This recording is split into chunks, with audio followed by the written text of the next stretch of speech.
Para pencinta inspirasi mingguan yang terkasih, salam jumpa kembali bersama saya, Pastor Hieronymus Rajutuga OCD, Pastor Paroki Maria Bunda Pertolongan Abadi Binjai, pada Minggu Biasa ke-31 dalam tahun liturgia. Marilah kita mempersiapkan hati untuk mendengarkan sabda Allah. Tuhan bersamamu dan bersama rohmu. Inilah Injil suci menurut Matius. Dimuliakanlah Tuhan. Maka berkatalah Yesus kepada orang banyak dan kepada murid-muridnya.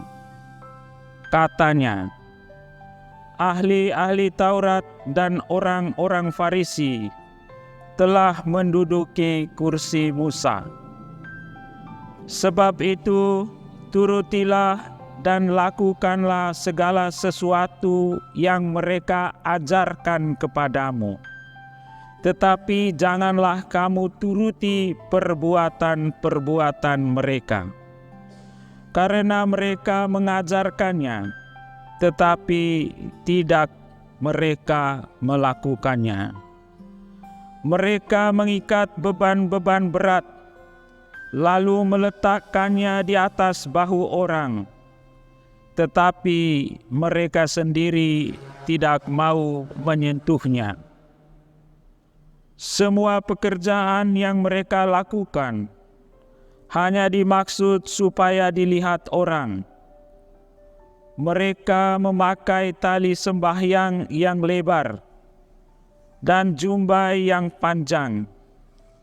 Mereka suka duduk di tempat yang terhormat dalam perjamuan dan di tempat terdepan di rumah ibadat. Mereka suka menerima penghormatan di pasar dan suka dipanggil rabi. Tetapi kamu, janganlah kamu disebut rabi, karena hanya satu rabimu, dan kamu semua adalah saudara. Dan janganlah kamu menyebut siapapun bapa di bumi, karena hanya satu Bapamu, yaitu Dia yang di surga. Janganlah pula kamu disebut pemimpin, karena hanya satu pemimpinmu, yaitu Mesias. Barang siapa terbesar di antara kamu, hendaklah ia menjadi pelayanmu. Dan barang siapa meninggikan diri, ia akan direndahkan, dan barang siapa merendahkan diri, ia akan ditinggikan. Demikianlah sabda Tuhan. Terpujilah Kristus. Para pencinta inspirasi mingguan yang terkasih, tema renungan kita adalah pribadi yang memiliki integritas.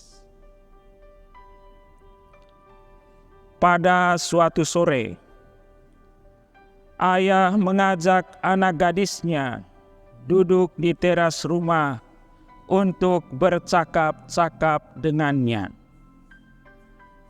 Kepada anak gadisnya, ayah memberikan banyak nasihat. Di antaranya, ia harus belajar yang rajin, menjaga kemurnian masa muda, setia, dan tidak mempermalukan orang tua. Namun, pada hari berikutnya, anak gadis bersama teman-temannya melihat dengan mata kepala sendiri sang ayah duduk bermesraan dengan seorang wanita cantik di taman kota. Tentu anak gadisnya terkejut dan perasaannya tercabik-cabik. Sejak saat itu ia susah tidur, sering menangis sendiri, dan tidak mau pergi ke sekolah. Setiap kali ayah menyampaikan sesuatu kepadanya, anak gadis itu selalu bersikap sinis dan merasa kata-kata ayah hambar dan tidak bermakna lagi. Kisah tersebut menggambarkan pribadi seorang ayah yang tidak memiliki integritas. Integritas berarti gambar diri seseorang yang terlihat dari perilaku dan tindakan sehari-hari. Integritas menunjukkan kesesuaian antara ucapan dan keyakinan yang tercermin dalam perbuatan sehari-hari.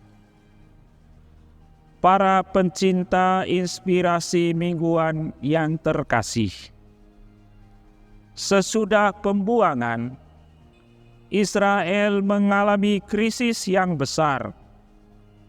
Mereka dipimpin oleh orang-orang yang fasih dalam mengajarkan kebenaran.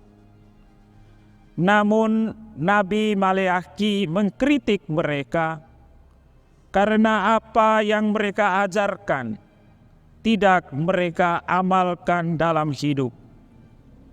Mereka telah menghambat penghormatan kepada Allah dalam diri bangsa Israel. Kenyataan ini berbeda dengan apa yang dialami oleh umat di Tesalonika. Mereka sangat menghormati Paulus sebagai rasul yang memiliki integritas tinggi. Paulus tidak hanya mengajarkan, tetapi juga mengamalkannya dalam tindakan yang nyata. Paulus adalah gambar pribadi yang utuh integritas. Paulus mendorong umat untuk menghayati sabda yang diwartakannya secara lengkap dan tidak terpecah-pecah, sehingga umat dapat melaksanakannya dengan pikiran, perkataan, dan perbuatan yang nyata. Para pencinta inspirasi mingguan yang terkasih,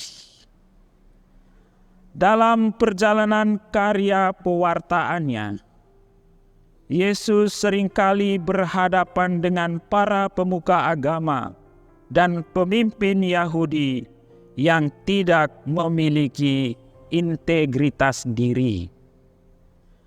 Kenyataan itu dapat dilihat dalam Injil Matius bab 23 ayat 1 sampai 12, di mana Yesus menyampaikan kritik kepada para ahli Taurat dan orang Farisi.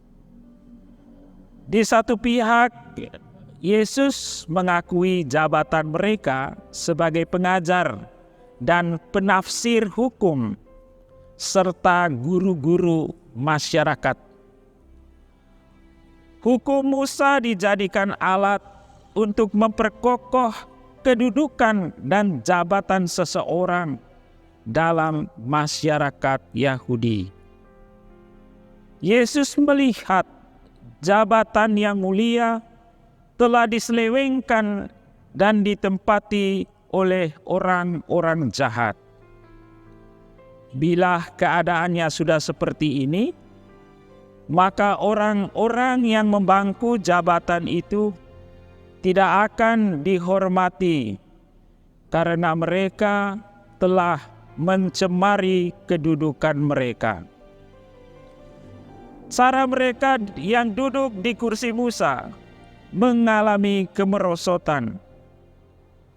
Oleh karena itu, kursi Musa tidak diturunkan karena ahli-ahli Taurat dan orang-orang Farisi telah menguasainya.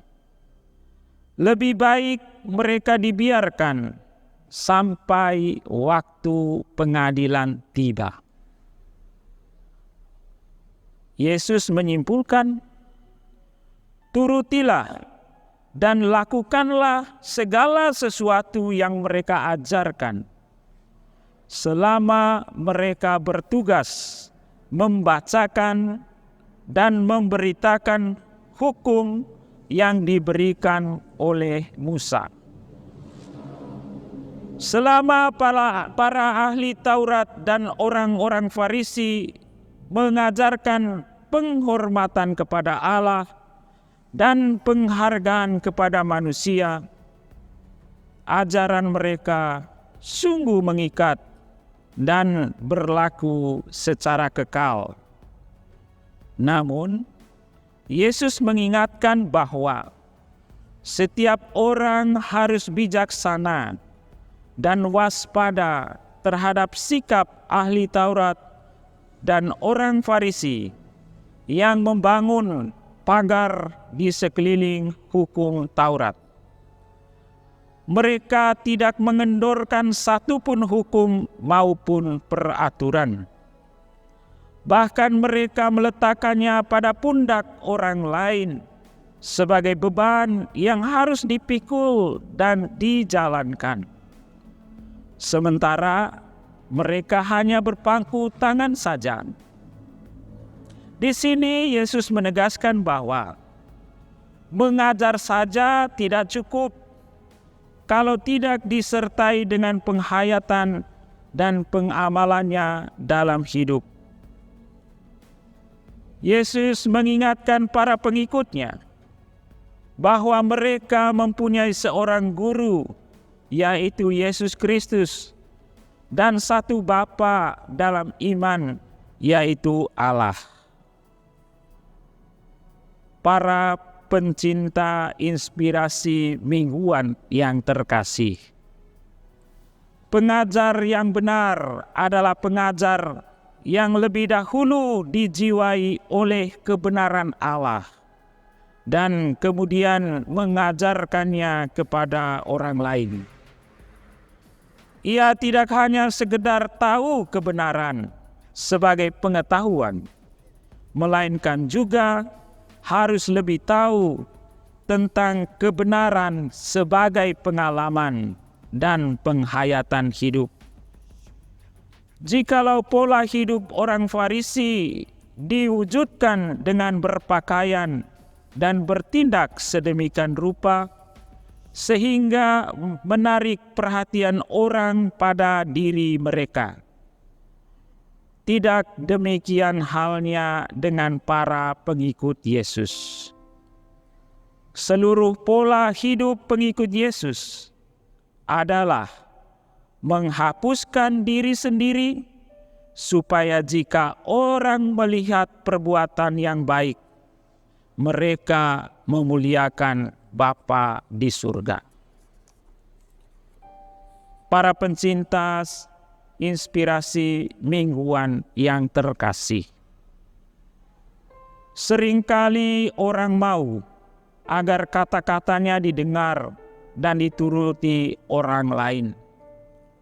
Orang tua menghendaki agar nasihatnya dipatuhi anak-anak.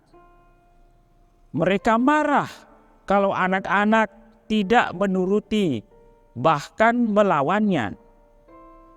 Para pejabat menghendaki agar pidato atau arahan mereka didengar dan dilaksanakan oleh bawahan maupun seluruh rakyat. Semua yang diucapkan akan diikuti kalau yang mengucapkannya menghidupi kata-kata yang disampaikannya. Jika tidak, maka kata-katanya menjadi hambar dan tidak bermakna lagi. Mari kita mohon kekuatan Roh Kudus agar menuntun kita untuk selalu mengingat kebenaran ungkapan ini. Kata-kata mengajarkan, teladan hidup meyakinkan. Berusahalah senantiasa menjadi pribadi yang memiliki integritas. Semoga demikian. Kemuliaan kepada Bapa dan Putra dan Roh Kudus, seperti pada permulaan, sekarang, selalu, dan sepanjang segala abad. Amin. Marilah kita berdoa. Dalam nama Bapa dan Putra dan Roh Kudus. Amin. Allah yang Maha Kasih, sumber inspirasi kehidupan kami, mohon berilah kami kekuatan Roh Kudus-Mu, agar kami mampu mewujudkan diri sebagai pribadi yang berintegritas, menjaga keseimbangan dan keutuhan antara kata dan perbuatan nyata dalam hidup. Semoga kekuatan Roh Kudus memampukan kami untuk melaksanakan kehendak-Mu dalam hidup sehari-hari. Demi Yesus Kristus, Putra-Mu Tuhan dan pengantara kami, yang hidup bersama Bapa dalam persekutuan dengan Roh Kudus, Allah sepanjang segala masa. Amin. Tuhan bersamamu dan bersama rohmu. Semoga saudara-saudari pencinta inspirasi mingguan di mana saja berada, senantiasa dilindungi, dibimbing, dan diberkati oleh Allah yang Maha Kuasa, Bapa dan Putra dan Roh Kudus.